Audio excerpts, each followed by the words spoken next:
Bonjour Ludovic, Bonjour Xavier. donc ravi de te retrouver aujourd'hui pour un entretien vidéo. Ceux qui commencent à en avoir l'habitude savent que la chaîne Nous Entrepreneurs, c'est pour mettre des entrepreneurs comme toi en avant, pour qu'ils puissent s'exprimer, pour qu'ils puissent dire qui ils sont et qu'est-ce qu'ils apportent au monde finalement. Et ce sera peut-être ma première question justement, que tu puisses en quelques mots dire qui tu es toi Ludovic et qui est cette belle personne que Siliane.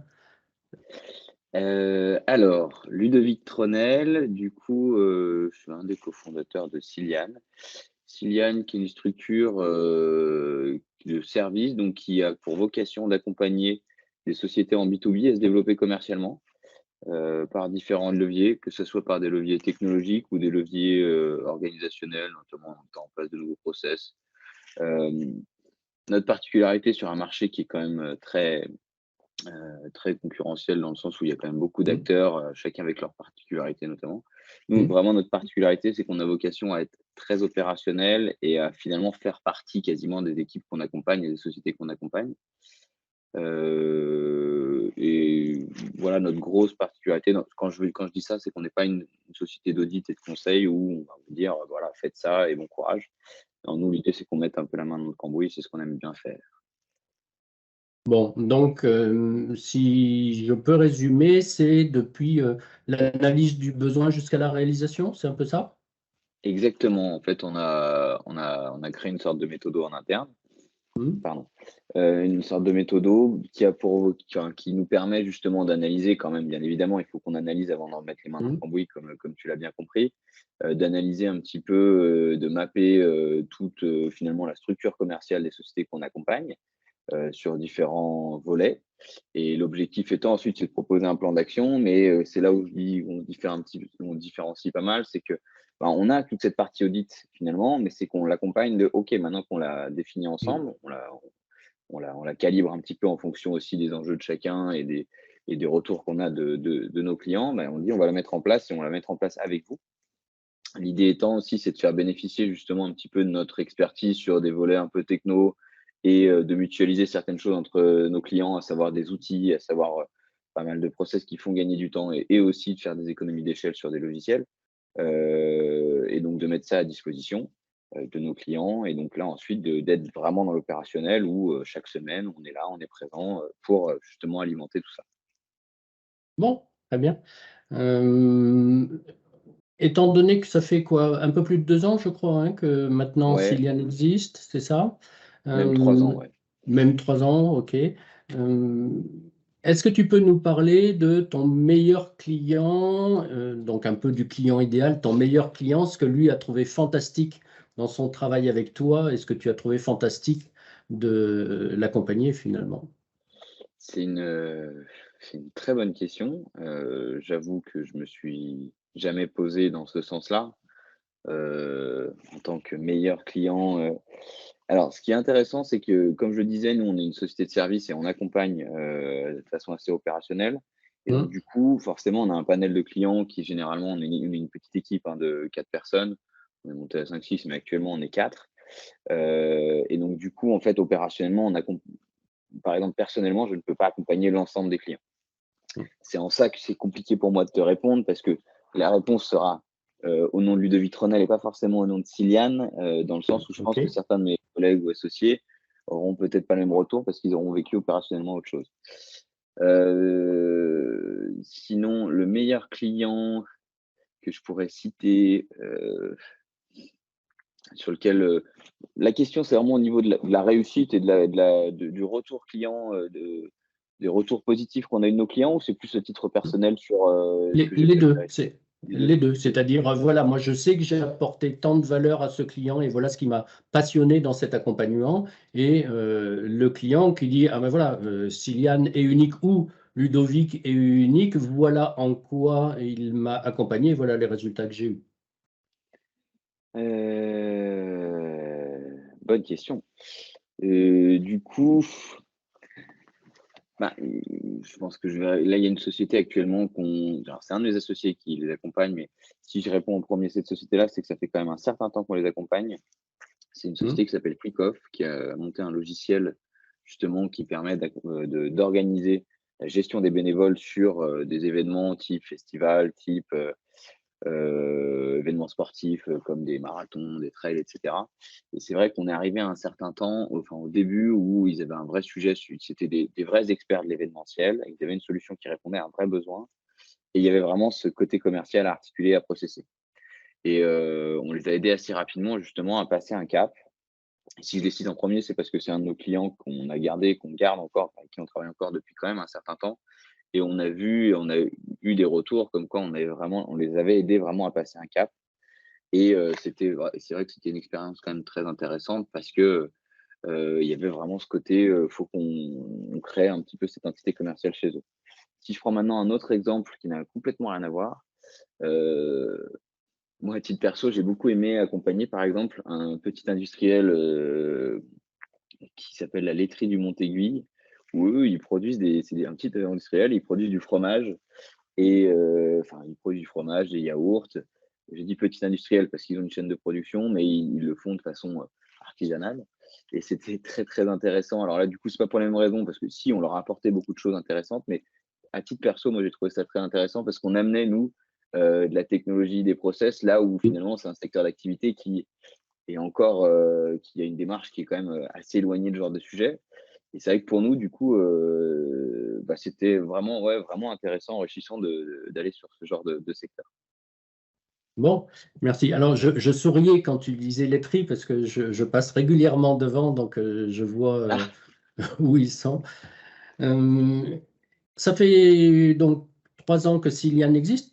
Ça fait 3 ans que tu es entrepreneur ou tu l'étais avant? Alors non, ça fait que 3 ans. Alors après, avant, j'ai un parcours un peu, enfin non, je vais dire Alors, particulier, si tu veux, on va parler d'entrepreneuriat, hein, dans le peu de temps, le sujet, ouais. c'est entrepreneuriat, donc si tu veux bien. Et donc, ça fait 3 ans que tu es entrepreneur. J'aimerais que tu me dises quel est ton plus gros succès en tant qu'entrepreneur.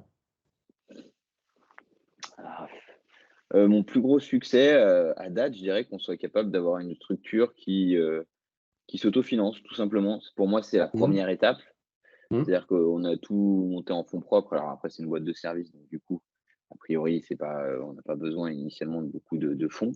Mais c'était quand même, à mon sens, la première victoire. Alors j'espère qu'il y en aura d'autres plus tard, mais c'est la première grosse étape et victoire, c'est qu'on soit capable de s'autofinancer et aussi de financer, un salarié à date, en CDI et normalement ça devrait être amené à évoluer.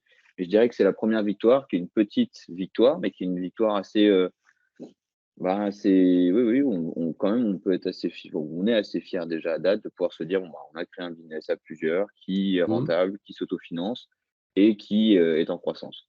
Donc sur une croissance, on n'est pas sur une croissance exponentielle type start-up où on recrute 10 personnes par an, mais on a cette croi on voit cette croissance, on la sent, et je dirais que c'est cette victoire pour l'instant sur lequel on est quand même fier.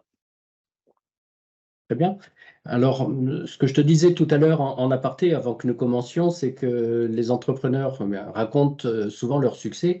Et le succès, c'est le résultat d'un prix à payer qui pourrait être des difficultés, des problèmes, je n'en sais rien. Quelles sont tes plus grosses difficultés ou tes plus gros problèmes que tu as évidemment surmontés puisque tu en es là?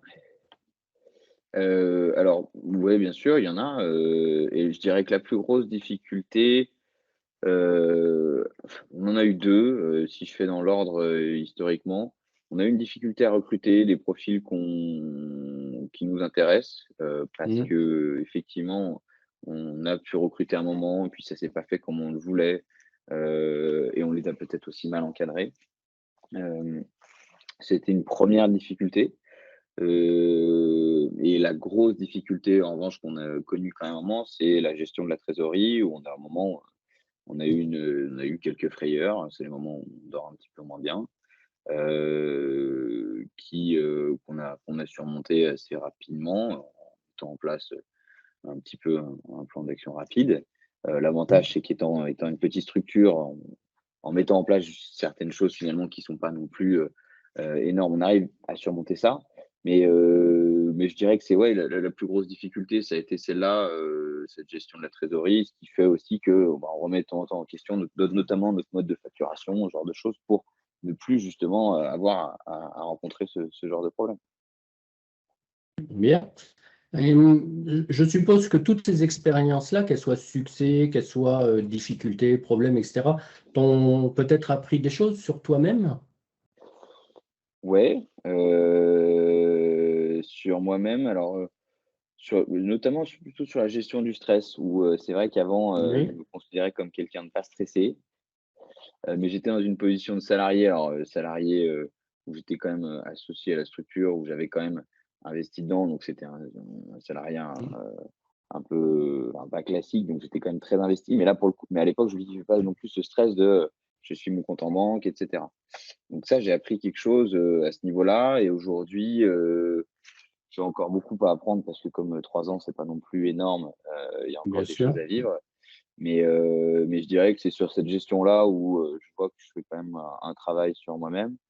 Et l'autre chose aussi, où je suis vraiment encore dessus parce que ça prend du temps, c'est sur la gestion du temps notamment, sur la Mm. gestion du temps et notamment être capable d'être efficace, là où, effectivement, nous, on a, du suivi client, on a de la production à faire, on a, moi, j'ai aussi de la partie administrative, il y a un peu de commerce aussi pour la structure. Donc il y a des il y a c'est vrai qu'il y a un panel de tâches à effectuer qui est très, très large, qui fait Mm. que de temps en temps, c'est aussi un peu lié à mon caractère, vite le j on arrive vite à s'éparpiller un petit peu à droite à gauche et du coup à perdre un petit peu en efficacité. Bon, très bien. Qu'est-ce que tu pourrais dire à des personnes qui se posent la question de devenir entrepreneur ou même qui ne se sont jamais posé la question parce que quelque part inconsciemment, c'est de l'ordre de l'impossible. Qu'est-ce que tu pourrais leur dire pour peut-être leur faire prendre conscience que eux aussi pourraient vivre cette belle aventure? Alors, je dirais que, c'est potentiellement plus simple que ce qu'on croit. Quand je dis plus simple, Mmh. parce que souvent on se met des barrières à l'entrée en disant: «Faut que je monte une société», déjà rien que les démarches administratives, ce genre de choses. Après Mmh. si on fait des fausses barrières, parce que fondamentalement c'est pas très compliqué. Heu, Après, aujourd'hui moi je cherche pas à encourager, potentiellement, enfin quand je dis encourager, je dirais que chacun a un petit peu sa voix selon son caractère et c'est là où il faut arriver quand même à se connaître avant de se lancer. Et non pas se forcer à se dire: «Bon, il faut que je sois entrepreneur Bien sûr. parce que c'est la mode ou parce que ce genre de choses». C'est vrai qu'il y a quand même une notion un petit peu de faut avoir ce caractère. Faut se connaître, c'est vraiment le terme, je dirais, se connaître pour se dire: «Oui, je pense que je suis capable d'être autonome, d'avoir aussi, et du coup d'être un petit peu, maître de, moi-même et de l'ensemble», parce que c'est surtout de moi-même. Parce que c'est vrai que quand on est Mmh. salarié, on est habitué quand même à se faire un minimum driver, même dans des structures assez jeunes type start-up. Et c'est en ça où moi je conseillerais juste d'avoir ce petit bilan, de est-ce que aujourd'hui si je suis lâché un petit peu dans la nature et que je suis maître de moi-même, sans parler même de salarié, hein, vraiment juste de soi-même, est-ce que je suis capable, d'aller travailler et d'être confiant? Parce que c'est souvent ça le problème. On est souvent capable de travailler tout seul et d'être confiant, à porter un sujet, par soi-même. Ben, c'est parfois un petit peu plus dur. Il y a un petit peu des syndromes de syndrome de l'imposteur, mais si je me lance moi-même, je suis pas expert, et cetera. Mmh. Donc juste, d'avoir aussi un confiance en soi quand même pour se dire: «Oui, je suis capable de le faire» et d'être serein avec ça pour que ça se passe bien. Parce que c'est vrai que sinon c'est un peu une lutte perpétuelle et c'est vrai que ça peut être un peu lourd. Mais c'est juste en ça où je donnerais ce conseil-là. Après, je pense que globalement, tout le monde est, fondamentalement capable d'être entrepreneur. C'est pas techniquement, en tout cas, compliqué.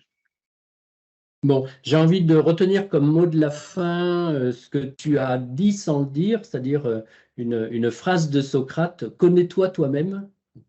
Donc j'ai envie de rester sur ce mot de la fin. Je te remercie de t'être, prêté à cet entretien, à cette interview. Merci beaucoup. Je te souhaite bonne continuation pour toi et pour, ta belle personne morale et au plaisir de se revoir. Je te remercie Xavier. Merci, au revoir. Au revoir.